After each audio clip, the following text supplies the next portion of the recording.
to DarkWoods Paranormal.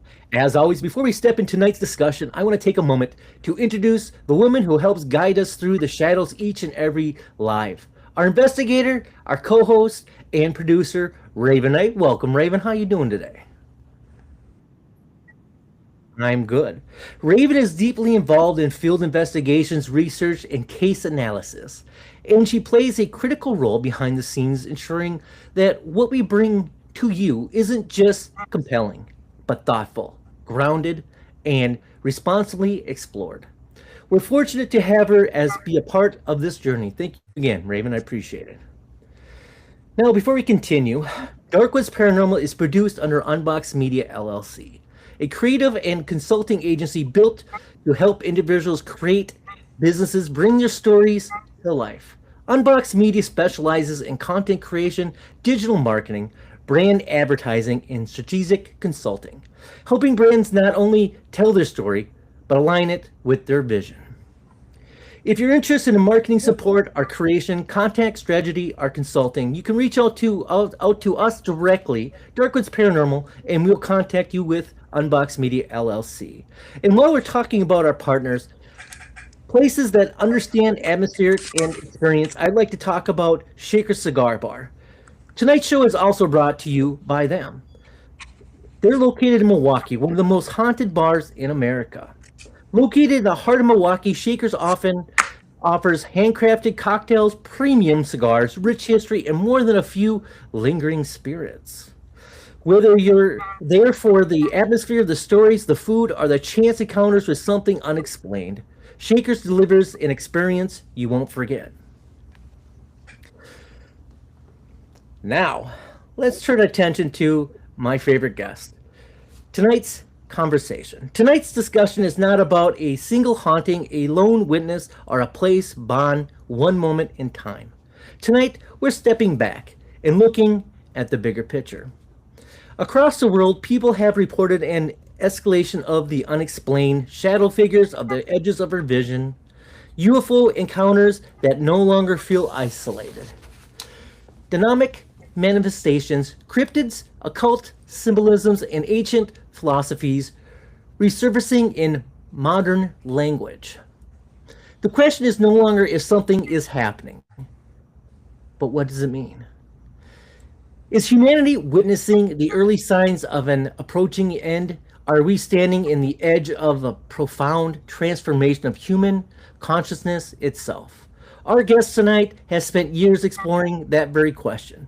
Author, researcher, and cult historian Maxim Furek is the mind behind the Paranormal Apocalypse, a deep, unsettling examination of how paranormal researchers, theology, psychology, folklore, and pop culture instinct in what we may be the most pivotal moment of our time. His work connects today's surge in paranormal experience with ancient warnings found in religious texts, mythologies, conspiracy lore, and prophecy, suggesting that humanity may be approaching a spiritual and metaphysical crossroads we've been warned about for centuries. So tonight, we're not just asking what are people seeing, we're asking why. Please join me as we welcome our guest, Maxim Furek. Sir, welcome back. How are you? Thank you, Gabriel. Thank you, Raven, for having me back again. Let's see, we did this, November 23rd of this year. Right. And I think we talked about the Schmurl haunting. Is that correct? That's correct. Yeah. So today I believe we're going to be talking about the Paranormal Apocalypse. Yes, sir. My latest book. And, I want to say just first of all, thank you so much. I know I had a great time the last time. So thanks for asking me back. Well, the pleasure was ours. Yeah, thank you. So my wife and I are snowbirds. We spend summers in Pennsylvania and winters in Florida. And one of the things that I like to do is, I like to go to see horror movies, and I go there just to be scared. Typically, I'm not. There's a couple of boos, a couple of little, frights, but usually they're not. But anyway, this movie theater is right down the road, and they have a special on Tuesday. So I go there pretty much, on a regular basis. My wife doesn't like the horror movies, but I do. So a lot of times I'm the only one in the theater, the only one. Really? Okay. Here's the thing. This is sort of like the lead into what we're talking about. It's amazing, and I love to watch the trailers because the trailers give you the best of the best, Hmm. and to see what's coming up. And there are so many motion pictures that are coming up, you know, in 2026 that are about the apocalypse, Hmm. the end times. I mean, there's something in the water. There's a reason for this. So, Hollywood doesn't spend millions and millions of dollars just to throw the dice. They don't do it for a crapshoot. They know a sure thing, and the apocalypse seems to be something that is resonating with the people. They want to see these movies for several reasons. Also, if you take a look at some of the novels, the books that are out there about the apocalypse or apocalyptic themes, dystopian themes where the world is falling apart, Hmm.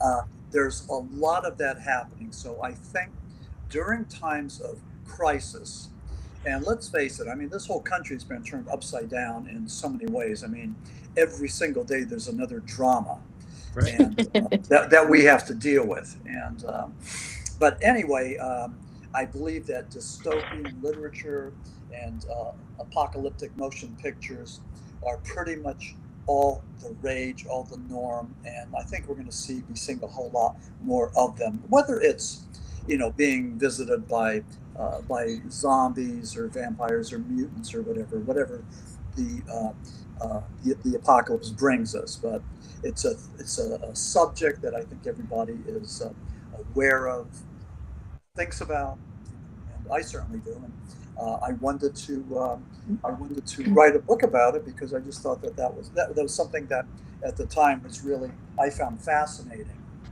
And so again, I'm pleased with the book. It's people are getting back to me and telling me that they think it's well researched and written, and they like the theme. But it's very topical. Like right now, I mean, it's hitting all cylinders. It's checking off all the boxes. So I think that I think it's a good piece of literature and research.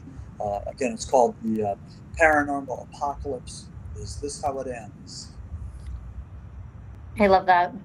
Yeah. I have always been obsessed with the idea of, well, zombies, first of all, and then, of course, the apocalypse. Like, that's always been something that I've been very interested in. Why do you think that people find fascination in the end of the world? Well, it's probably has to do with a man's combination of curiosity and fear. We're Mm. curious about the unknown, and in Paranormal Apocalypse, I use H.P. Lovecraft. He was the horror master. He was so good that he's never been duplicated or replicated. But Lovecraft said that fear is the most elemental emotion of man, and fear of the unknown is the most powerful emotion of man. And I believe it's true. When we talk about the apocalypse, we're talking about what's around the corner, what lies around the corner. Are we going to die? Well, I mean, we know that it's a rhetorical question. We are going to die, but are we going to suffer before we die?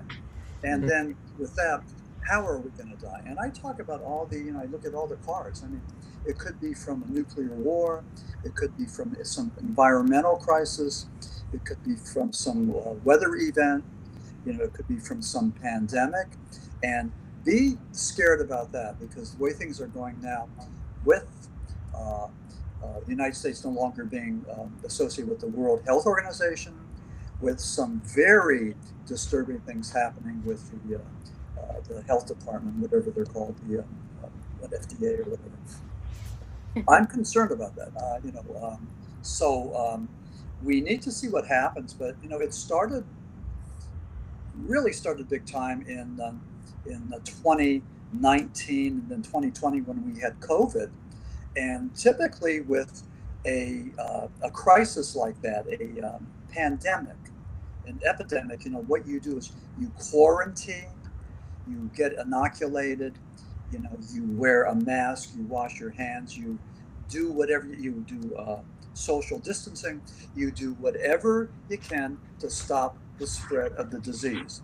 And with that, everybody needs to be aboard. Now, what happened was, of course, as you know, and uh, I know a lot of us don't like to talk about politics, just like we don't like to talk about sex and religion. But my book Paranormal Apocalypse is all about religion, and it's all about politics, because I mean we live in that kind of a world. You don't divorce yourself from that, and you don't say, well, we're not going to talk about that on our podcast because of whatever. But you have to, because it impacts on us.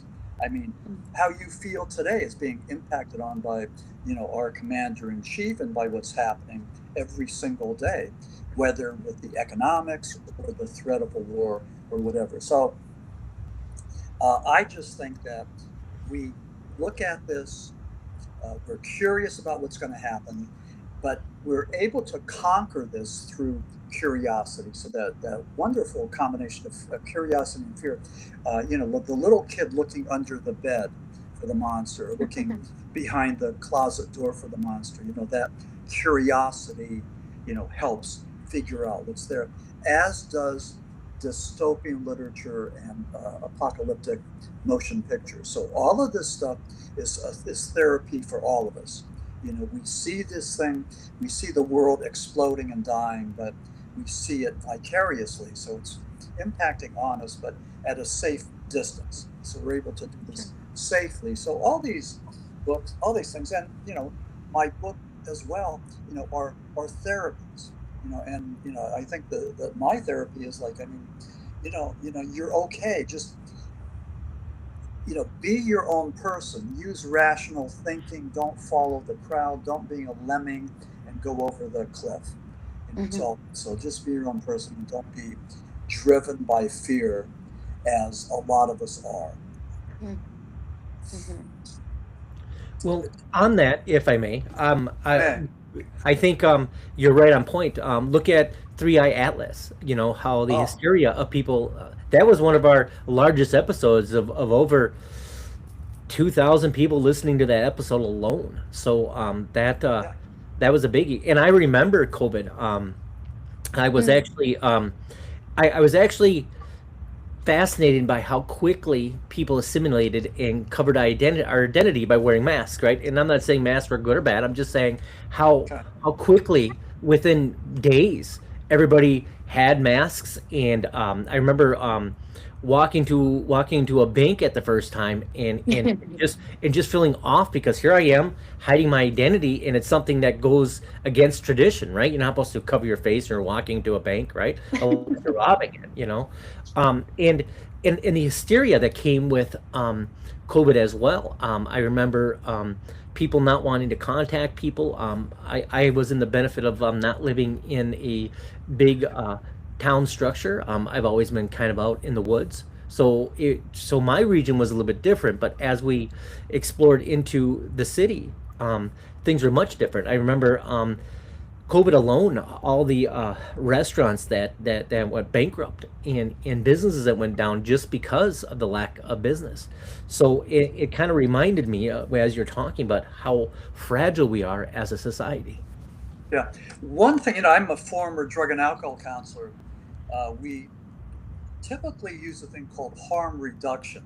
I don't know if you've ever heard that term, but harm reduction is okay. So we go into a community where there's a lot of heroin users, and they use harm reduction. And what that is we might pass out clean needles so they don't get infected. We might pass out bleach kits for them to go and clean the needles. We might give them condoms so they don't spread STDs. Absolutely. All of those things is harm reduction. Realizing that we're not able to stop the heroin addict, the junkie, from stopping. So realizing that they're not going to stop until they're ready. And believe me, there is no good way to make them stop. You have to want to stop and all that. And that's another thing. But by recognizing that they're not going to stop, and so what we'll do is we'll make their drug experience a safe one, so they don't kill themselves and they don't infect others, either sexually or whatever. That's harm reduction. Some people are saying, some politicians have been saying, that we're encouraging drug use by doing all this. And this is a way that harm reduction has become politicized, much like COVID was politicized by, The one group saying that if you're immune and you practice all these things, it'll be safer for society, as opposed to the other side that was saying, no, you have the right to do this and to do that and to choose. And there's time during an emergency, you have to look at, I believe, and you may disagree with this, you have to look at the greater good. You have to look at the welfare of others as opposed to the freedom of a single individual. And I think that responsibility to our family, to our community, to our neighbors is more important than our individual freedoms. And I think a lot of us Americans don't get that. But they did use that point during COVID to divide and conquer. Again, Absolutely. saying that you don't have to go along with the program. It's your right to say no, and let other people get infected and die and whatever else. And it continues to this day with telling mothers they don't have to get their kids a measles shot or whatever. I mean, there's something really, really bad and nasty going on in this country with that kind of a mindset. It's not the way it should be working. We should be helping each other. We should be supporting each other. It should be for the greater good. It should be the golden rule. And Gabriel, I'm waiting for your thoughts. You look very pensive. And Oh, not at all. Listen, we're free thinking here. Another point that I wanted to make about the whole COVID thing was the divide, I think, was more of the distrust in government or the dependency on government. And it all depends on how you feel. My opinions are my own, yours is yours, and Raven's is hers. But I do think that there is an aftertaste after we look at history and we find out more information about all went on. I can tell you that the drug companies made a buttload of money, and a lot of people suffered. So I think that does aid in the distrust of the government and also the dependency of government. When they closed down business for some, but yet left some open for others, right? I went by bookstores that were closed, and then I went by porn shops that were open. So, I mean, honestly. So, where does that all fit in, right? So, I think it does add to the distrust in government and the dependency on government. When I always live by the rule of thumb, there was a story back in the day when we were in school, when people were self thinkers, that the joke was when the government came knocking on your door, you ran the other way, right? It's true. So I found a lot of that during COVID as well. When they start passing out money, we're still paying for that. So I think that kind of adds in the distrust of government. At the same time, I think it also added in the dependency of government, and I think it should have been handled completely different than what it was. Mm-hmm. Just like, I don't know if you remember the 2000s, buy a black plastic and duct tape and tape your windows. Do you remember all that when everything was going to go? They didn't give out information. They just said, "Hey, buy plastic and duct tape." That's all they said, and nothing was going to roll past. And there was a learning curve, and even in Florida, a very conservative state that allowed things to stay open. I remember I was going back home on 95, and I was inside Florida, and they must have had 40 Florida state troopers there turning back people from New York and New Jersey and Connecticut that were coming down 95, chasing them back. So they did that. That pretty militant stance, as well as closing down trails. My wife and I are bikers, we're cyclists, and you go out there and get the fresh air. Well, they closed down the trails, which in retrospect was really a major faux pas. They never should have done that. But again, what did we know? It was an emergency situation, and there was a learning curve, and we didn't know what to do. California closed down, Florida stayed open. I think at the end of the day, they might have ended up at the same place. So, but again, what did we know? Other than there was a lot of hysteria and mixed messages, and then like you said, anti-government things, pharmaceutical stuff, all that. So it was a mess, but we still endured, and here we are. So, but another part of that was the drone hysteria of 2024, and I remember that. Absolutely. Yeah, and I talk about that in Paranormal Apocalypse, that we were apprehensive. We didn't know what to make of that. But even we never figured that one out because we're still seeing these things over Jersey and elsewhere. But even before that, 2023, the Chinese weather balloons as big Oh as yeah. buses coming Yep. over. And what was the end of that? I mean, what did your politicians in Wisconsin tell you? Okay, how did they put a little bow on it and say, okay, this is the end of that? I mean, there was nothing. There was Right. nothing. We're still wondering what happened. We shot some down. Was there ever accountability? Did China ever say anything? I mean, come on. I mean, they do a lot of things. They're spying on us, and that was one example. Absolutely. But what's interesting, 2023 with the Chinese air balloon was never adequately explained. The drone hysteria of 2024 was not, still open-ended, but the three-eye atlas was one that, as far as I know, you know, is something that NASA and all the other scientists are saying, no, it's just a asteroid or a meteorite. I mean, this is what they're saying. But we know that there were three major events, Atlas this year, and then we had one in 2017 and one in 2019. I think the one was Uamoa. Moa, yep. Yeah, and we learned how to say that. But again, Ari Lieb from Harvard believes that these are being steered by intelligent entities, and he's been saying this for a while. I mean, he's really looking for, alien control things. But what was interesting about these asteroids or meteorites, whatever they are, they came from outside of our solar system, and then they passed through, and we were able to take a look and see some of the composition, and see where Atlas, Three-Eye Atlas, had a lot of blue, a lot of I think they said is it hydrogen? No, maybe hydrogen, I believe, but it had more than the sun. So there were a lot of things faster, bigger. It was worth looking at to figure out what it was. But I don't know. I mean, you're Raven. You were like sort of shaking your head. Why? What have you heard about Three-Eye Atlas? Did you hear that it was something other than just a meteorite?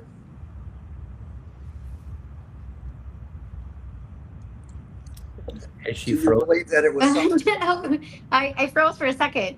Okay. Yeah. Unfreeze. Yeah. Okay. Thank you for unfreezing me. I feel like Han Solo over here. I keep freezing.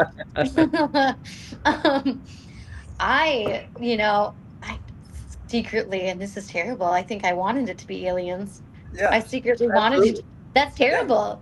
Yeah. I mean, because if it was, that could have been, that could have gone a really terrible way for us. But I think secretly I was like, Yeah. I think the best we do, though, with our satellites, with these things that can sense the chemical compositions and the light rays and whatever else, we know, since it came from outside the solar system, it was a great opportunity to go and see what it was made of and how it was operating. And at first it was just a solid thing, but then it started to break apart. So, at first, when Levi, I guess the guy from Harvard, was looking at it, he had all these points why it was an alien, spacecraft. And then along the more time passed, the more you saw the thing started to destruct, and it was acting like an asteroid would. So, but yeah, it was one of the main paranormal themes of 2025. Absolutely was. Yeah, along with the death of Jeff Meldrum. Yep. And just a whole bunch of crazy things. The whole year, though. I'm putting together an article about a wrap up of 2025, and it started off with the iceberg in Antarctica. There was something that calved. That was the size of Chicago. It was like 19 miles by 11 miles. And these oceanographers happened to be about an hour away from it. So they went over there and they sent their submergible robots down there to see what they could find. And they found life forms underneath these glaciers that might have been there for, who knows, thousands of years, maybe millions of years. But there wasn't a whole lot of light or a life source. So there were a lot of questions there about what happened with that. That iceberg, but that was pretty interesting in the beginning of the year. My book, Paranormal Apocalypse, looks at the other side. It looks at what's down the road, and it looks at the fear. And a lot of us, I mean, even with uh, AI Atlas, remember when we had the Haley Bob comet that came? Mm-hmm. A similar thing. And there were the cultists in San Diego said, this is the end of the world. This is telling us something. And, luckily, this AI Atlas, didn't lead to that, or 3i Atlas didn't lead to that. But during times of fear, a lot of people just go and gravitate to these cult leaders that promise protection and I'll keep you safe and all of that. And we're during a time, I think, when there's a lot of apprehension and concern, and maybe even fear by the populace, and it's driven by media. It's driven by events like the 3i Atlas and a lot of other things. So I think programs like yours, Gabriel, helps people to stay, centered and informed, which I think is what we need to do. If you discuss it, it's almost like talk therapy. Jung and Freud talked about this. If you're dealing with something, a lot of times this thing you're dealing with is like an omnivore. It just covers you and smothers you. But if you talk about it, you could give it a beginning and end, and there it is, and you can deal with that. You could hold it. I mean, it's part of you, and you can hold that. It doesn't have to control you, and that's pretty much what I believe. Our discussion here about politics and the apocalypse and everything doesn't have to be a frightening thing, but it could be a therapeutic thing. Well, I think in large part, personally, I think as a society, we've earned an ending.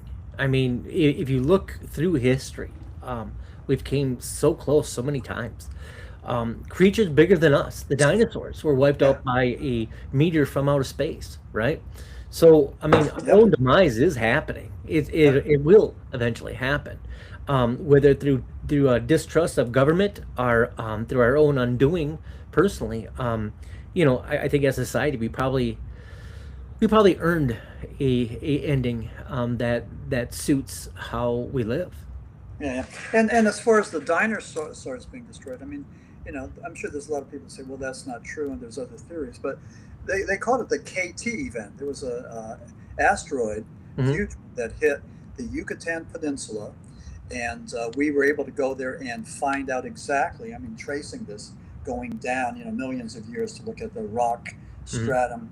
We know exactly where it hit and approximately the time when it did, when all the non-avian dinosaurs were wiped out, and the little ones, survived. And birds, believe it or not, are relatives of dinosaurs. So the birds evolved.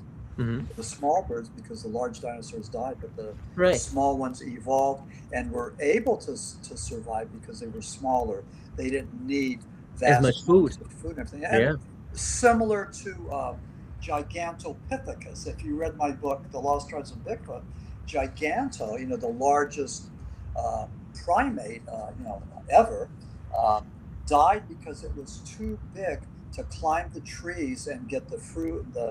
And what happens is we had a type of global warming, so all of the good stuff, was on the trees, and the Giganto couldn't climb those trees to get it, so they had to eat roots and branches and leaves and grass. It wasn't enough to sustain them, and they died out.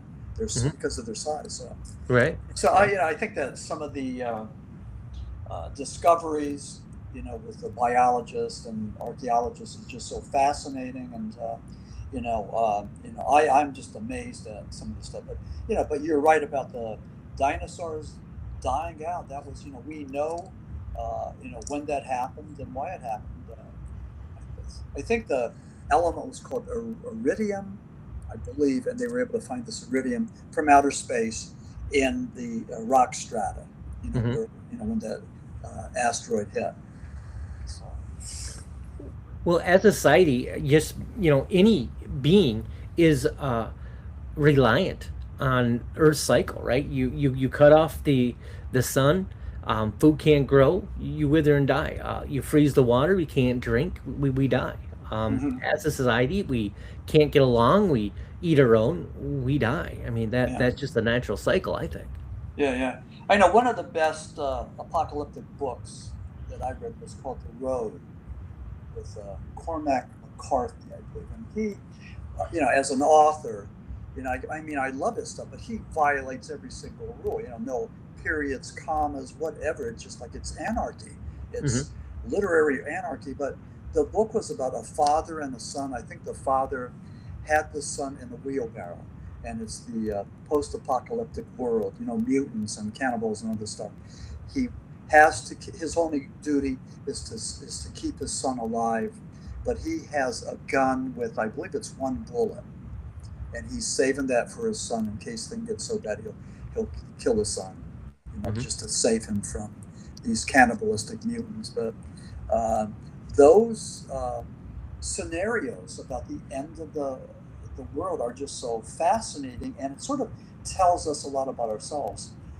In Paranormal Apocalypse, I talk about the last man on Earth, and that was a American Italian science fiction movie. It was an apocalyptic movie starring Vincent Price, and people are dying from this virus, and they turn into vampires. And his wife is one of them, but he goes out there with stakes. He kills them and burns them, and does all that. But just an amazing thing. But at the end of the movie, as he is being speared by he calls them freaks, the vampires. He calls them freaks as he's being speared Christ-like, and he's in a church, and he's dying, and he calls out the freaks. That he goes, "I'm a man. I'm going to die like a man, not like a freak." But it was almost like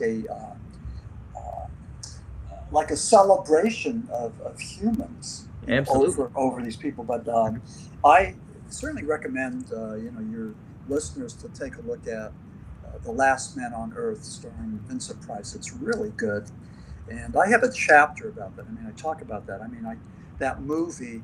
I use that movie as a way to talk about that whole thing. And so, which was kind of a cool thing. But the bottom line is that human beings, because we have more DNA, we can do more things. And in this case, more is better. We are much better adapted and more accomplished than animals. Even though you could say, well, dolphins and porpoise can communicate, and chimpanzees can use a stick, and we share 98% of the DNA with chimpanzees and baboons and all that, which is true. But we still have more, which means more DNA gives us two things: more cognition. We can think better than the rest of them, and we have that ability, but not that all of us utilize that. And also, we have more spirituality. Right. Again, abstract. We climb up there. We have more empathy, understanding for our fellow human beings. So that's what makes human beings different: the spirituality and the cognition. And and it works when you work it. It works when you use it. Not everybody does, That's true. but I make that point. Not that point had to be made, did it? I mean that we are different than animals, but I mean I sort of like, went full steam ahead, to say that, but I love it. it is true, So that's what we have going for us. What do you think, Raven?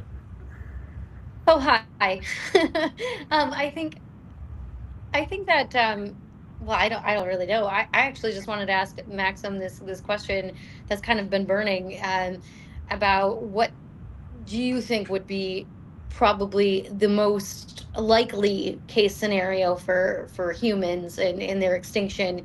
And this is, I guess, a two-parter. What do you also think would be the worst case scenario for humans? Yeah, that's a good point. Again, we should all write a book about the apocalypse, No, we should. because again, it would be based on our fears, our hopes, Mhm. all of that.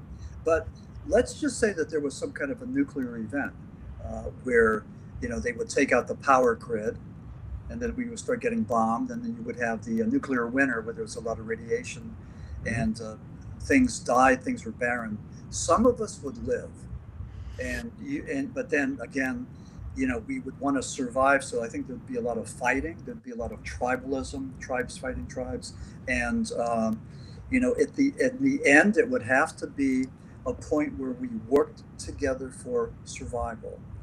And I think that's where the conflict would be. That's where the resolution would be. And that's a scary thing because, take a look at what's happening. And I mean, look at all the wars that we've never heard of in countries we've never heard of, that there's wars going on.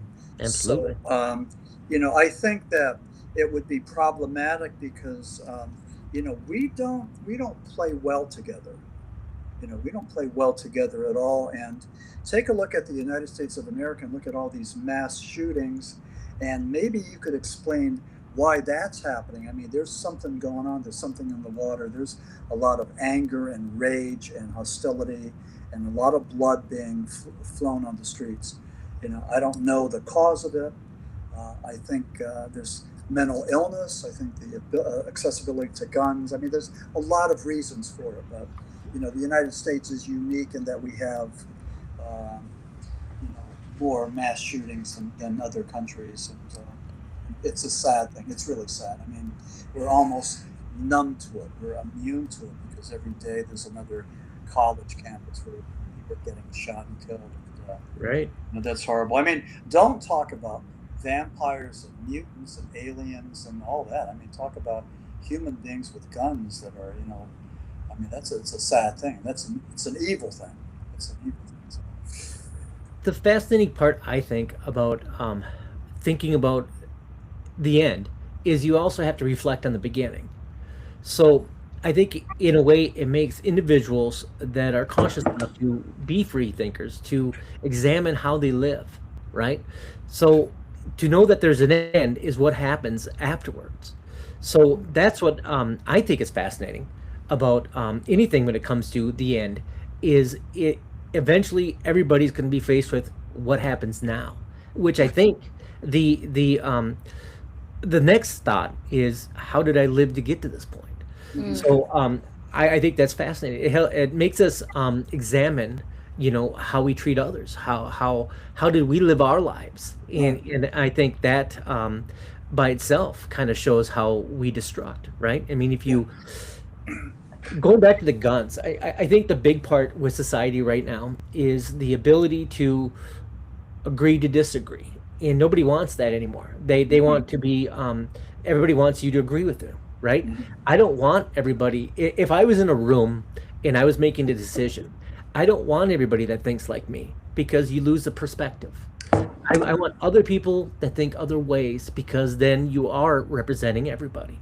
And I think what's gone wrong in society, my own Gabriel von Graves way of thinking, is we have to become okay with people not being okay. I don't want people to agree with me. I don't want people to be satisfied. Well, everybody has to agree with my lifestyle. They don't have to. If you have to be okay with who you are, and I think that's kind of the root of the problem. That you need people to agree with you to say, hey, I am okay to be me. Just be you. Because at the end of the day, nobody really cares. Just do you. I do me, you do me, you do you. We're all good, right? But everybody wants you to say, hey, I live this way, and you have to be okay with it. Well, if you have to have somebody else agree with you on how you live, then you inside are not okay with it. Would you agree? Well, I like what you said about, it's looking at the beginning and how we're going through life, and that'll take us to the end. I mean, who we are. But there's a code word right now: be kind. There's Right. a lot of people saying about that. We should be kind. We should be. Yeah, we should be. With Paranormal Apocalypse, I take a look at the four major religions. Mhm. Most of my book is based, looks at Christianity, looks at the view of the apocalypse through Right. Christianity, the Revelations, the four horsemen, the seven seals, all that. And, Christians, the Christian eschatologists, those believe in the end times. These eschatologists believe that either we've already lived the end times, or we're living them now, or we're about to live them around the corner. Nobody's quite sure, how to cut the cake. But I mean, or it's either 1, 2, or 3, door 1, 2, or 3. So it's that. But that's in Christianity. You also have Buddhism, you have Hindi, and you have Islam. Islam believes that at the end, in Christianity, we believe that there's going to be the second coming of Christ, where the good will go to heaven and the bad will go into the pit, and then have a second chance. And in Islam, they believe that they'll be talking to Allah, and he will judge them. Hindus do that too, but with Buddhists, they're pretty much more gentle and more warm and fuzzy than the rest of us. I mean, they believe in reincarnation, and they don't really focus a whole lot on the pain and suffering. And again, I'm not a theologian or a priest or a shaman, so my knowledge is limited. But those seem to be the major difference. I think Buddhism is the one outlier that is different than the rest of them. Christianity, believe it or not, is very similar in many ways to Islam, even with when I talk about in the Schmurl haunting about the rite of the Catholic rite of exorcism.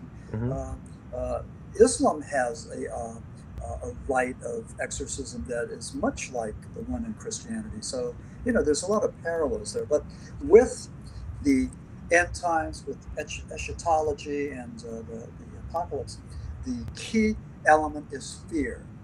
And as you were saying, if you're good with yourself, if you feel good, if you feel confident, if you're learned, if you're a rational thinker, and that means not following the crowd, and you look for a second opinion, then I think that you're going to be okay. But it's the people that are filled with fear and paranoia that look for leaders or messiahs that'll go and save them and take them out of this horrible place. And I talk a lot in Paranormal Apocalypse about cult leaders like Jim Jones. Right. Dan Jones, he convinced his people, here we come again, that the apocalypse was coming. There was going to be a nuclear war, that they had to go down to South America, because he read in, I think it was Time or People magazine, that South America would be the safest place from a nuclear war. So he convinced his people to go down there, but he was a real thug. He was on methamphetamine. He was a horrible, horrible person. And when all those people, those 900 people, ritualistically either took the cyanide, the Kool-Aid, or they were shot or forced to take it, or their young ones were injected by it, Dad Jones was the one that took the coward's way out, and he killed himself with a gun. He didn't even take the Kool-Aid. So he was a horrible pathogen that used the Bible and believed that he was Jesus Christ. And he was a bad, bad dude. But people believed him and followed him into the jungles of Guyana. And I'll tell you what, I remember exactly where I was, because I was out in Rock Springs, Wyoming. And I think that took place in December. We were in a cabin holed up, no TV, radio, newspapers, nothing.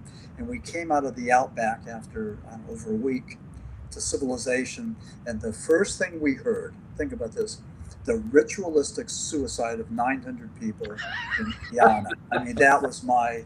Wow. Well, I mean, that was nuts. That was 1978. Yeah. 1978. Dad Jones, but he was a good-looking dude. He was charismatic. He was part Cherokee. He had the sideburns, the sunglasses. He looked like a good-looking dude. And he told these most of his congregants were black, and he told them that he was black too. And that's what he told them. And he learned to speak like a black person and connect with them. And he was able to convince them that there was going to be a race war and a nuclear war, and they needed to turn their checks over to Father Jones. So they did. I think Gabriel's taking notes for when he was going to be a cult leader. No, but there's a couple fascinating points that you made, Max. I want to kind of talk about them. Is that I think I fear man a lot more than I do any paranormal event or anything else I've encountered, because man is the most evil. And I think to to your point, the end will be some occults, right? There'll be people joining a cult, protect me, Yeah. hey, come with me. I'll just like the government in a lot of Yeah. aspects. The Yeah. government's a cult, trust in me, give me your money, and I Yeah. will protect you and I will take care of you. And they don't take care of us Yeah. in the large scheme. But I go back to I think that people have to be more observant and more dependent on themselves because you begin to like you more, right? And when you have somebody taking care of you all the time, you're dependent on that person. You Right. become a slave, if you will. Yeah. So Yeah. I think when I hear stories like yours about end times, I think it's absolutely fascinating because of all these facts we talked about, Yeah. especially the paranormal element of it. Mhm. Being a paranormal guy, I mean, it's a big part of my DNA. Only because we're drawn to this because of either experiences we've had or the fascination of the experiences we could have. Hmm. Yeah. In my book, I have a chapter. I think it's called "A Thousand Screams," Hmm. and it's all of the dates when people like Reverend Jim Jones said that the world was going to end in, I think, Mm. 1967. When Hmm. Charles Manson said there was going to be helter skelter, there was going to be Right. a race Right. war, Hmm. and all these people had their dates, whether it was Nostradamus or Oh all yeah. The the church mind calendar. Yeah.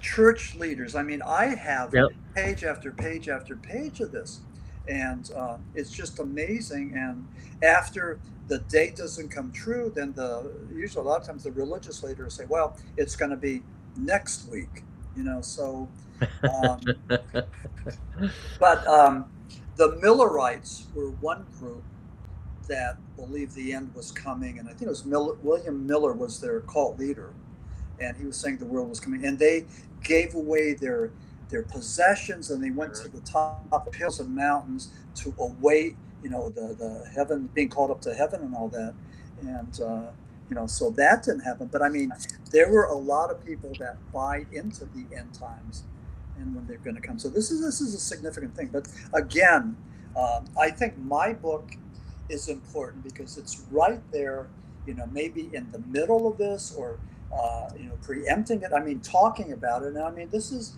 what's happening now. Absolutely. The fear of the apocalypse. So forget about fear of Bigfoot and flying saucers, and aliens, Right. and all that. But Right. this real thing that at some point the world will end, but we don't know when. And I mean, at some point we get so close to the sun that we're going to get burned out and fried. So that's going Right. to happen too. So we go around, we get closer and closer, and and isn't that interesting too that we could talk about the Earth going around the sun, Hmm. where thousands of years ago before Christ, there were people like Copernicus and Galileo and Bruno, who was burned at the stake for claiming that the Earth went around the sun. Yeah. Going heretics who went against the Hmm. church and state, the dictates of church and state, who said, again, because we were made in the image of God, that we were godlike, and so of Right. course everything went around Earth. We were so godlike that we found out that wasn't quite true, and maybe we aren't as godlike as they thought we were too. Right. Well, I mean, I think part of it, maybe the fascination, like we could tie everything in together. The fascination with the paranormal ties into the fascination with the end times, and ties in with the fascination that, a lot of us have with serial killers is just because we are trying to prepare ourselves for something that we don't know, or something we can't explain, or something that we are just trying to understand. So I think Yeah, those all kind of tie in together. yeah. Robert Bloch's Psycho was the one that introduced Norman Bates, and here's this little dweeby little Yes. wimp, that was a motel thing, but he was a serial killer, and Right. it was sort of interesting because Robert Bloch went from that Victorian horror thing, Gothic thing, to the psychological horror. He was one of the first masters of that. Oh, That and I love that kind of horror, the yeah, psychological element, because you as an individual can come up with the most scariest thing for you, because the imagination is so masked, you know. Yeah, I love that. yeah. And Block really he did such a great job on that. And then, of course, Alfred Hitchcock Yep. took the three things, just make it very suspenseful, and then kill her, make it suspenseful, then kill him, make it suspenseful, and I mean, just three things. Right. And when I toy around with, I want to write a horror book at some point. I toy around with it, but what I'll do is I'll have maybe three crescendos, three build-ups where somebody gets it bad, and then we go back to normal, and then we'll do it again. So, but that's what Robert Bloch did, and that's what Hitchcock did. And Hitchcock was wonderful. I mean, there was He was. same I thing love with Hitchcock. when Stephen King wrote The Shining, and then Stanley Kubrick turned that into a masterpiece. So, I mean, nice when literature meets cinema. Right. One of my favorite guests are authors, because the mind that you guys have to be able to create an escape, if you will, for people reading a book, and just the descriptive words you use to kind of take people on that little vacation of themselves. I think that's phenomenal, and hats off to you, sir. Yeah, well, thank you. I always had used the metaphor of being sort of like a bricklayer. Bricklayer uses the bricks and the mortar. We use the Right. words and the adjectives and all that. And Mhm. I mean, one of my most favorite pastimes when I get together with my fellow authors, we talk about the creative process Mhm. and when we write and how we write and all this. And like, for example, with the Schmurl Haunting, when I wrote that was something like a month and a half. Some of this had been written, but something was conjured through me, something channeled through me, that I was just like obligated, mandated, motivated to write that book, to finish that book, and I did. But it was a wonderful creative process that, man, I just, I mean, I was on a ride. But I'm hoping to revisit that. I hope I can go and, capture that magic again, because when you're in that place, I mean, it is so good. I mean, all you do is you complete the project, and it's and that part, when we have that, it's just a wonderful thing. So, I belong to the Citrus Writers of Florida. We have about, I guess, maybe 50, 75 Love members. that day, man. That's It's awesome. pretty cool. Yeah, it's I live in Citrus County, but it's so Yeah. cool. We have all these authors that, these writers, wannabe writers and published authors, and some people are really very successful in their genre. And it's a great organization, and I'm, really, very respectful of them and their abilities. They're just great. But thank you for that. But the other thing too, with authors, with writers, when you take a look at the whole science fiction and apocalyptic themes, it was writers that gave us that vision. Whether it was H.G. Wells or Jules Verne, H.P. Lovecraft, Edgar Allan Poe, for the horror. I mean, there were so many writers that were responsible for giving us that vision that we didn't have, describing the aliens and the spacecraft and everything. I mean, so that's where we get those images. And, it'd be amazing if they ever captured a Bigfoot and it looked like something that we never imagined, Right. like maybe some bald, whatever. Right. But, writers have been able to go and use their imagination, and that, again, that's separates us from the animals. Like, I mean, after survival, after food, water, shelter, we have group affiliation, where we find our tribe, and that's one of the most important things. And then after that, it's all good. Then you can go and be creative. You can do the art and the music and all that, and reach a level of self-actualization. And Gabriel, as you were implying, with Maslow's hierarchy of needs, he always thought that self-actualization was the highest pinnacle. And then they changed that. Now it's transcendence, and that means helping those who need help. And in Alcoholics Anonymous and AA, they talk about, you can't keep it unless you give it away. Right. So by helping other people, is probably the best we can do as human beings. Help I those agree that with are- you. I agree. So, and that's nothing that I made up, but that's something that Abraham Maslow talked about, and then they've used that in all the 12-step groups. It just, it does work, but it's not about us. It's not about our egocentric selves. It's about our connection to others, our community, our universe, all that. Absolutely. Raven, any last thoughts? This has been fascinating. I love having you on, Max. I do, man. Just the way your mind works. I'm dumbfounded by it. I'm humbled by it, actually. Wow. Well, please don't be humbled by it. I mean, No, we had a nice conversation, and no. we had a Just give being and able take. to be able to take people away for a little bit, I think, is a gift. Have people kind of removed from whatever garbage they seem to be lying in the moment, and take a mental vacation. I really do appreciate that, and any author that's able to do that, just to have people to use their imagination on a little trip. I can't say enough about that. That's awesome. Yeah, and also just again for your listeners out there who maybe might want to be a writer, Yeah. just start writing. Right. You could do it. You could do it without drugs. You could do it without MDMA, without ayahuasca, without all that. Right. You could do it. One thing that I've been doing lately. I'm going to be doing this in the wintertime, and Wisconsin probably are more into this than me, but I got myself a wetsuit, so I'm going to be doing some cold water swimming. Oh, Getting acclimated, and right now the pool temperature down here, it gets cool, but it's the coldest has been 72, which is nothing. But yeah. How cold is that? I feel bad for you, Max. I mean, poor Max. Yeah.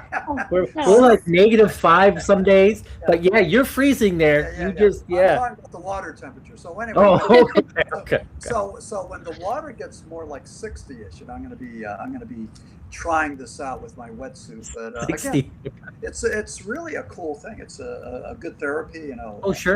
Circulation, metabolism, altered state. You get the endorphins. So Well, they have the polar plunge here. I mean, I've never tried it, but Yeah. You couldn't pay me enough. You couldn't pay me enough to do jumping in that. cold water. Thank you. And not doing that. how cold is the water that they jump into? The surface is frozen. They have to crack it away to be able to plunge. So I'm going Yeah. pretty cold. Yeah. Going Yeah. way past my threshold. Yeah. Yeah. I'll just sit in my hot tub having a cigar. I mean, that's just how I do it. It's just so much better than freezing, But it's supposed to be good for you. It really is. Yeah. They have ice baths, Yep. Yeah. Yeah, so I'm looking forward to that. So I'm getting acclimated now. Like I said, the coldest was 72 degrees of the water temperature, but it'll get a lot colder, and so. But I'll be doing that, and I'm looking, So anyway, that'll be my challenge, my winter challenge. Well, you have to let us know how you do it. I mean, I'll how do that it for feels. sure, yeah. What reaction your body has afterwards once you lose that excitement and you're back to normal. I mean, what changes in your body? I'd be very fascinated to know that. Yeah. Well, so far what I've been getting is just a nice feeling of rejuvenation and then relaxation. Right. So it's been pretty cool. I did want to say, to your listeners, if they do purchase a Paranormal Apocalypse, if they would be so kind as to leave a review on Amazon or Right. Goodreads. I mean, it's probably the most important thing they could do. The best thing they could do for us authors. So, we look forward to that.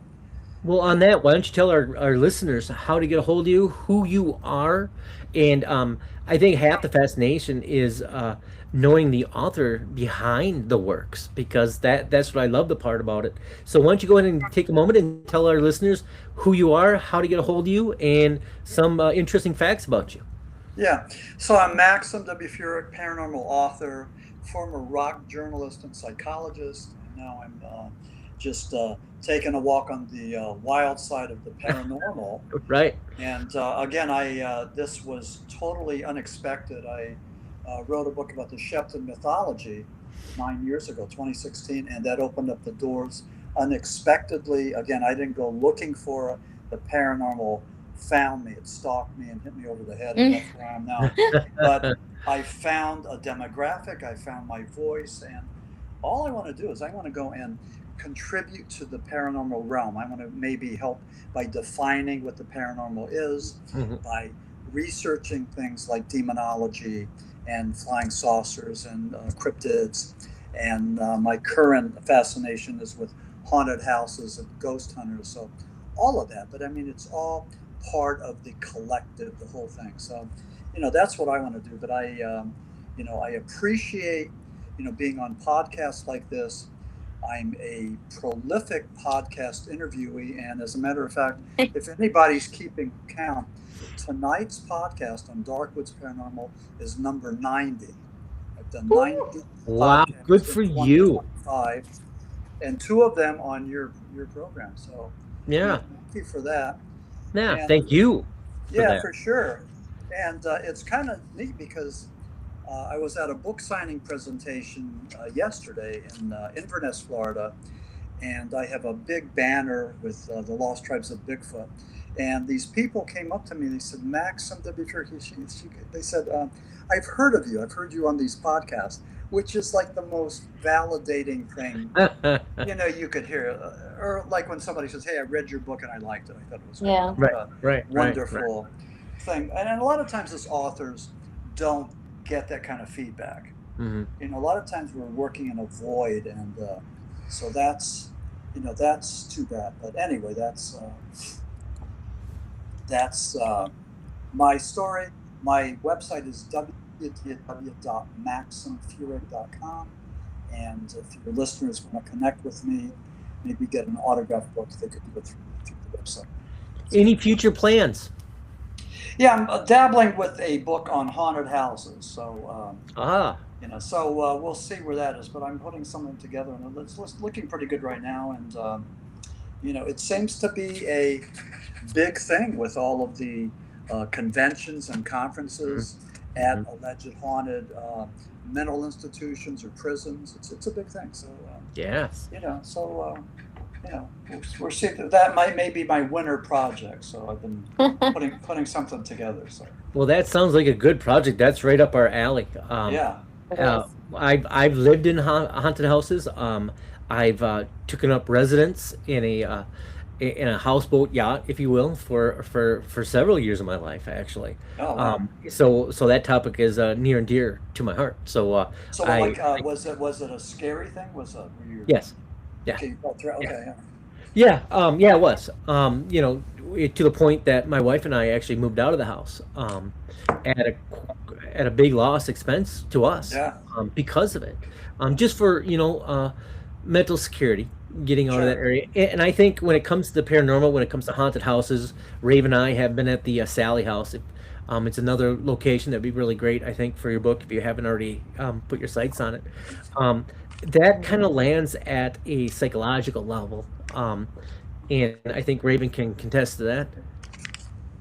I sure can. Yeah. Okay. Yeah, that place still sits with us, actually. That's why we bring it up so many times. Yeah. Like, it was one of those experiences that I don't know if we could ever do that kind of same experience again, in the way of we could, but it was something that was kind of extraordinary in its own right. So yeah. Our Shakers has 2 levels of penthouses that have paranormal activity, where it came to a nursing establishment once. It was a whorehouse for a little bit. They conducted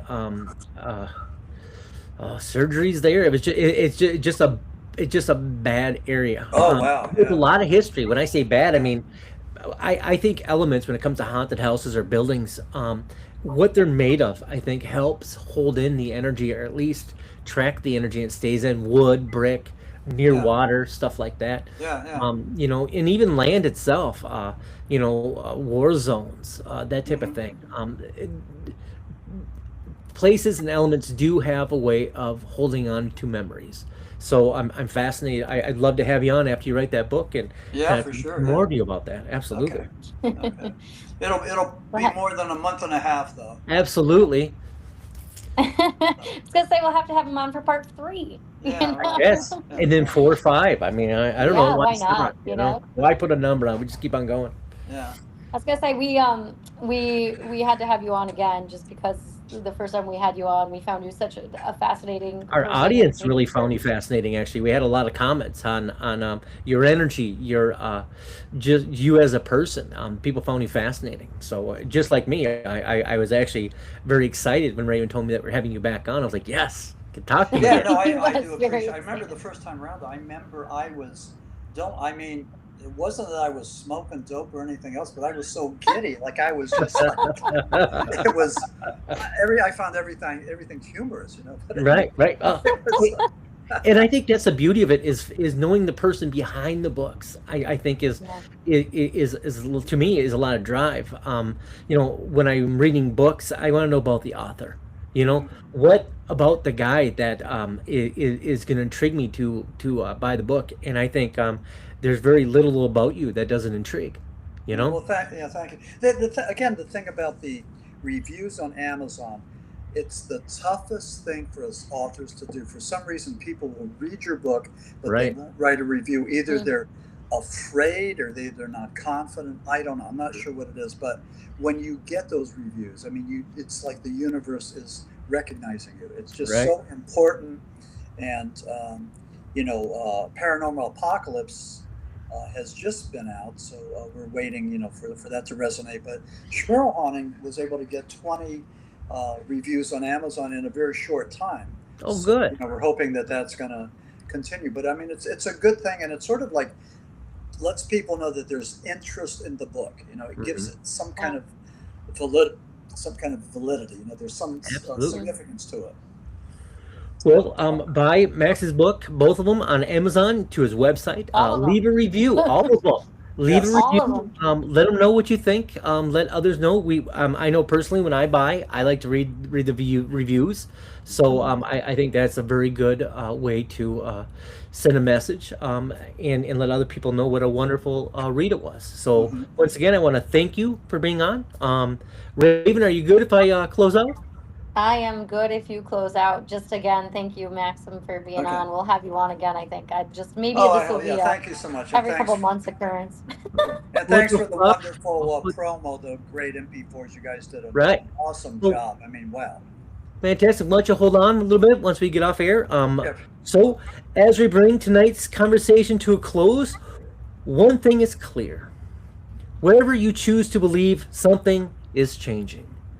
The stories we've discussed tonight aren't isolated. They're not confined to one country, one belief system, one moment in history. They echo across cultures, across centuries, and now across the modern world.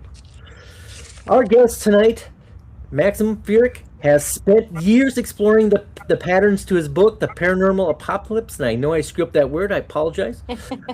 A work that doesn't tell you what to think, but asks you to consider what's happening when ancient warnings begin to mirror modern experiences. We are witnessing coincidences are design.